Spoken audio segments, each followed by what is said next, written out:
AD 1세기의 선교적 환경에 대하여 강의하게 될 이충웅 교수입니다. 여러분들과 함께 한 학기 동안 기독교와 세계 역사 이야기를 강의하게 될 것입니다.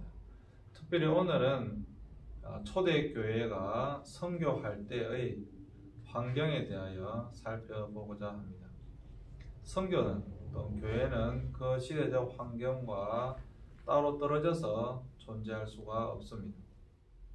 그래서 초대교회가 선교할 때의 환경이 어떠한지 오늘은 알아보고자 합니다.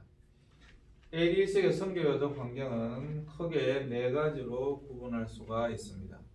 첫 번째는 헬레니즘 문화, 두 번째는 로마 제국, 세 번째는 디아스포라 유대인, 네 번째는 유대교 개종 운동이 있습니다. 이 네 가지가 AD 1세기에 가장 중요한 선교적 환경이 되겠습니다. 1교시에는 앞에 있는 헬레니즘 문화와 로마 제국에 대하여 살펴보고 2교시에는 디아스포라 유대인 그리고 유대교 개종 운동에 대하여 살펴보고자 합니다. 먼저 헬레니즘에 대하여 살펴보겠습니다. AD 1세기에 기독교가 당면한 첫 번째 환경은 바로 문화적으로는 헬레니즘 문화였다라고 하는 것입니다. 이것은 굉장히 중요합니다. 먼저 헬레니즘 문화가 무엇인가 하면 헬레니즘이라는 이 말은 고대 그리스 문화와 오리엔트 문화, 동양 문화가 융합하여 태어난 새로운 문화를 지칭하는 것입니다. 이 헬레니즘 문화는 알렉산더 대왕이 만들어낸 문화입니다. 알렉산더 대왕 이후로 서양과 동양의 문화가 만나서 융합해서 만들어진 문화가 곧 헬레니즘 문화입니다. 보시는 것처럼 헬레니즘, 알렉산더는 굉장히 넓은 영토를 정복하였고 여기서 만들어진 문화가 바로 헬레니즘 문화가 되겠습니다. 그런데 이 헬레니즘 문화가 예수님 당시에도 지속되어진 것이 있는데 그것이 무엇인가 하면 바로 간소화되어진 헬라어였습니다. 그것을 우리는 코인의 헬라어라고 합니다. 초대교회가 예수님의 행적에 대하여 또 서로의 신앙을 격려하기 위하여 기록한 신약 성경은 모두 헬라어로 기록되어지게 됩니다. 그것은 무엇을 뜻하는가 하면 로마 제국 내에서 초대교회가 복음을 전할 때 사용된 언어가 바로 헬라어였다라고 하는 것입니다. 예수님께서 말씀을 전하시는 것도 헬라어였고 그것을 기록한 것도 바로 헬라어 성경입니다. 신약 성경은 헬라어로 기록되어지게 되었습니다. 특별히 구약 성경은 히브리어로 기록되어진 것인데 이 구약 성경도 헬라어로 번역을 합니다. 왜냐하면 많은 유대인들이 오랜 세월 동안 흩어져 있었기 때문에 그들에게 효과적으로 복음을 전하기 위하여 그들에게 여호와 신앙을 가르치기 위하여 히브리어로 기록되어 있던 구약 성경도 헬라어로 바로 번역한 것입니다.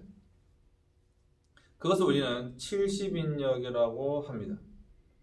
그것은 무엇을 뜻하는가 하면 그때 당시에 초대교회 당시에 언어가 바로 헬라어로 통일되어져 있었다라고 하는 것입니다. 그래서 이 헬레니즘 문화 속에서 가장 중요한 요소가 무엇인가 하면 바로 헬라어였다라고 하는 것입니다. 초대교회가 복음을 전할 때 언어가 통일되어져 있었다라고 하는 것입니다. 언어가 통일되어져 있었기 때문에 그들은 어디를 가든지 통일된 헬라어로 복음을 전할 수가 있었습니다. 또 구약 성경도 헬라어로 70인역에 의해서 헬라어로 번역되어져 있었기 때문에 복음을 전하기에 대단히 유용했다. 그리고 뿐만 아니라 신약 성경도 대부분 헬라어로 기록되어졌다라고 하는 것입니다. 이 언어의 통일이 바로 헬레니즘 문화 속에서 가장 중요한 요소다라고 하는 것입니다. 두 번째가 바로 사상적 통일이었습니다. 헬레니즘은 굉장히 중요한 것을 지금도 서양 문화 가운데 우리에게 주어진 것이 있는데 그것이 무엇인가 하면 바로 철학입니다. 알렉산더의 스승이 아리스토텔레스였습니다. 그리고 아리스토텔레스의 스승이 바로 플라톤이었습니다. 플라톤의 스승이 소크라테스였죠. 그래서 이 소크라테스와 플라톤과 아리스토텔레스 이 세 사람을 통하여 만들어진 이 철학은 그 이후로도 지속적으로 서양에 큰 영향을 끼치게 됩니다. 서양의 사상사를 보면 서양은 큰 두 줄기의 사상으로 나아가고 있습니다. 그것이 무엇인가 하면 하나는 헬레니즘 철학입니다. 하나는 헤브라이즘입니다. 이 헤브라이즘은 유대교를 포함한 기독교 사상을 이야기하는 것이고요. 헬레니즘은 방금 이야기한 소크라테스, 플라톤, 아리스토텔레스, 특별히 플라톤과 아리스토텔레스의 철학을 이야기하는 것입니다. 그래서 이 두 사상은 서로 이렇게 독자적으로 가고 있지만 때로는 서로에게 영향을 주면서 융합되기도 하고 또 이렇게 분리되기도 하고 이렇게 되어집니다. 최초로 이 두 사상을 통합한 인물이 서양 역사에 보면 있는데 그것이 바로 그 유명한 성 어거스틴입니다. 통합한 인물인데 성 어거스틴은 이 두 사상을 통합하여서 아주 중요한 하나의 교부 철학을 만들어내게 됩니다. 그것을 우리는 성리사관이라고 하는데 이 어거스틴이 주로 사용했던 철학이 뭐냐 바로 플라톤 철학이었습니다. 이런 식으로 서양의 역사 가운데 헬레니즘과 헤브라이즘은 서로 지속적으로 서로 영향을 끼치면서 발전하게 됩니다.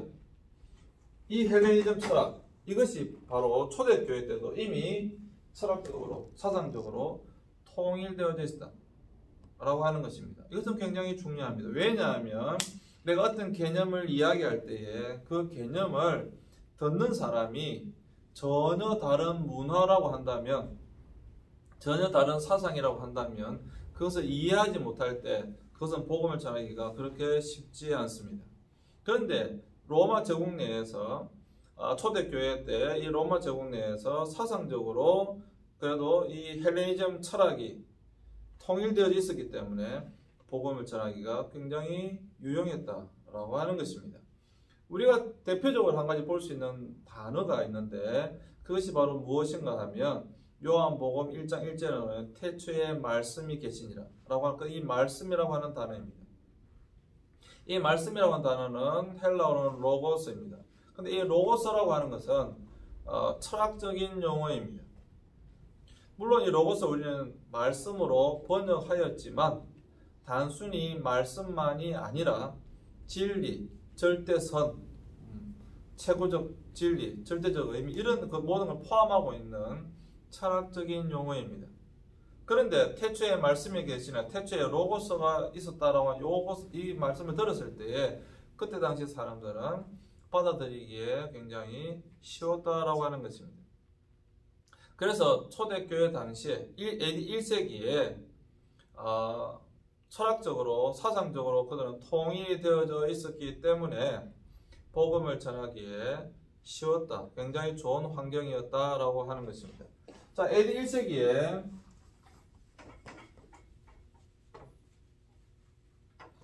1세기에 선교적 환경 가운데 첫 번째 헬레니즘이라고 하는 것은 바로 문화적 환경이라고 하는 것입니다. 문화적 환경. 그리고 이 문화적 환경 가운데 첫 번째가 바로 무엇인가 하면 언어라고 하는 것입니다. 이 언어가 바로 헬라어로 통일되어져 있었다라고 하는 것입니다. 이것은 굉장히 중요한 것입니다. 그리고 두 번째가 바로 철학입니다. 사상적 통일입니다. 그렇기 때문에 이 헬레니즘 문화가 ADH의 선교화적 환경 가운데 굉장히 중요한 요소다라고 하는 것을 꼭 기억해 주시길 바랍니다. 이 헬레니즘 문화가 어느 정도 통일되어져 있었고 헬라어로 사상적으로 철학적으로 통일되어져 있었기 때문에 복음을 전하기에 굉장히 유용했다라고 하는 것입니다. 자, 두 번째는 이제 헬레니즘 알아봤고요. 두 번째를 알아보도록 하겠습니다. 두 번째는 바로 로마 제국입니다.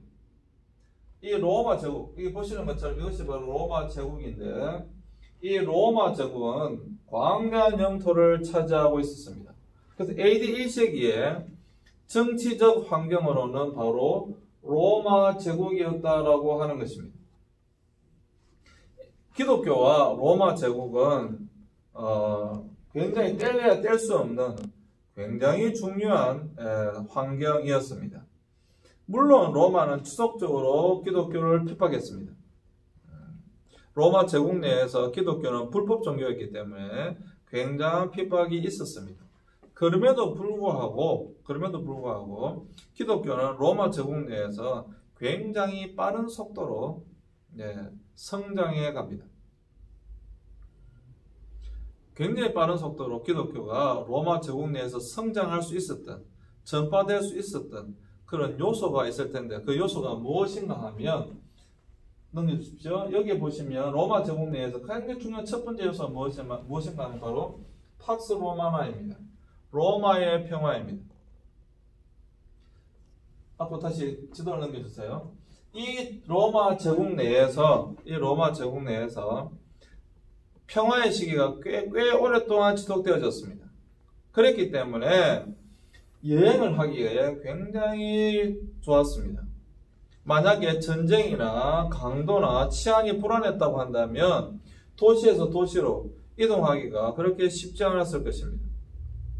그런데 이 로마 제국 내에서 꽤 오랫동안 평화의 시기가 지속되어졌기 때문에 복음 전하기가 굉장히 유용했습니다.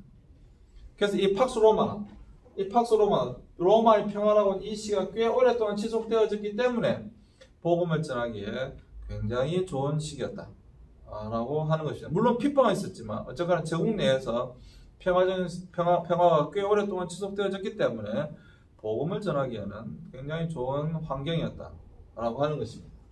그리고 두 번째가 무엇인가 하면 바로 도로망이 잘 닦여져 있었다라고 하는 것입니다. 로마 제국 내에 무려 8,000km에 이르는 이 도로가 이미 그때 당시에 다 포장이 되어져 있는 상태였다라고 하는 것입니다. 다시 지도를 펴주십시오. 보시면 이 로마 제국 내에 잘 닦이는 마차가 지나갈 수 있는 그 도로가 8,000km 있었고요. 주 도로가, 메인 도로가. 근데 지선까지, 간선도로까지 포함한다고 한다면 무려 15,000km가 넘는 도로가 이 로마 제국 내에 있었습니다. 뿐만 아니라 이 지도에 보시면 잘 아시겠지만 도시에서 도시로 이렇게 이 지중해를 지나서 배를 타고 아주 쉽게 넘어갈 수가 있었습니다. 물론 풍랑도 있었고 어려움도 있었지만 그래도 이 지중해를 건너서 이웃 도시들로 가는데 별 어려움이 없었습니다. 그래서 정치적으로는 로마였는데 이 로마 제국 내에서 평화가 꽤 오랫동안 지속되어졌고 뿐만 아니라 도로망이 굉장히 발달되어져 있었기 때문에 복음 전하기에 굉장히 유용한 그런 환경이었다. 좋은 환경이었다. 이렇게 볼 수가 있을 것입니다.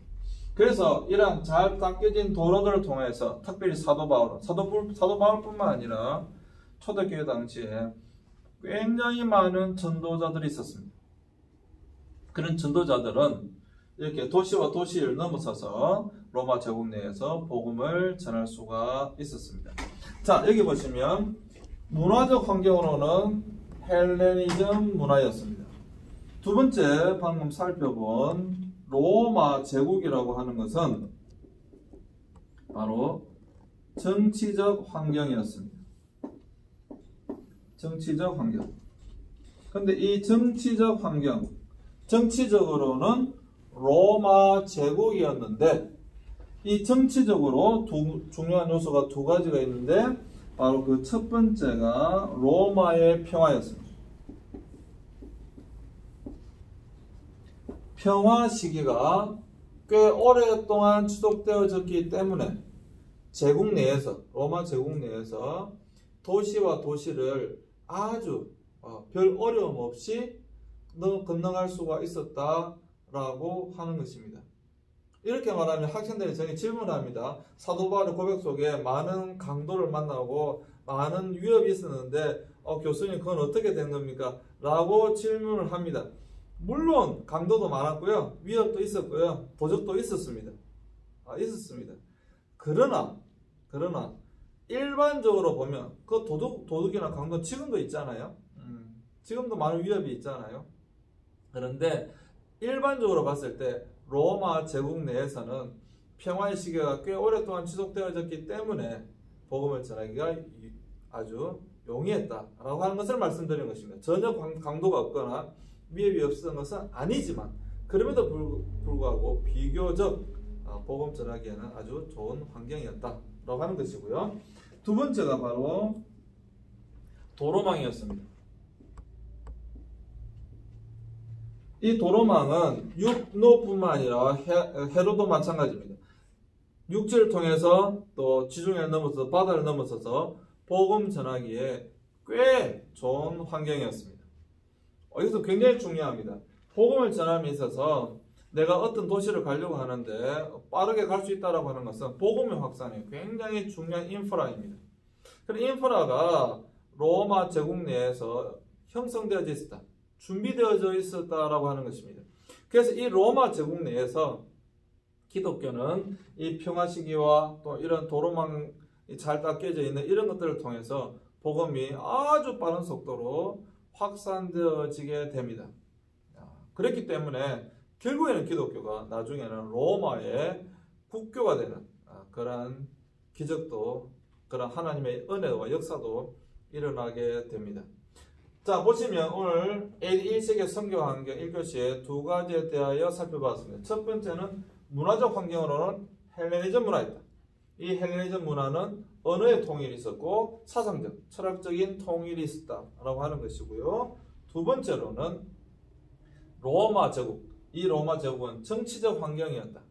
그런데 이 정치적 환경으로는 첫 번째 평화 시기, 제국 내에서는 아주 치안이 잘 되어져 있었기 때문에 그래도 비교적 여러 도시들로 넘어가면서 또 도시 내에서도 복음을 전하기에 큰 어려움은 없었다.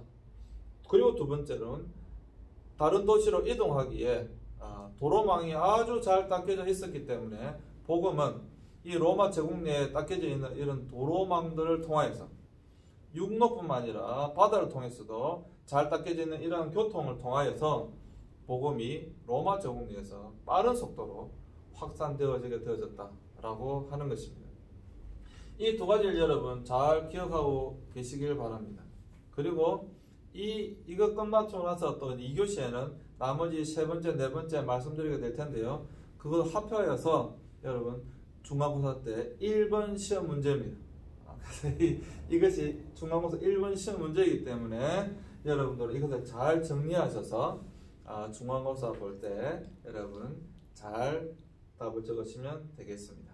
1교시는 이것으로 마칠 텐데요. 여러분 잘 정리하셔서 답을 잘 적으시길 바랍니다. 1교시 마치겠습니다.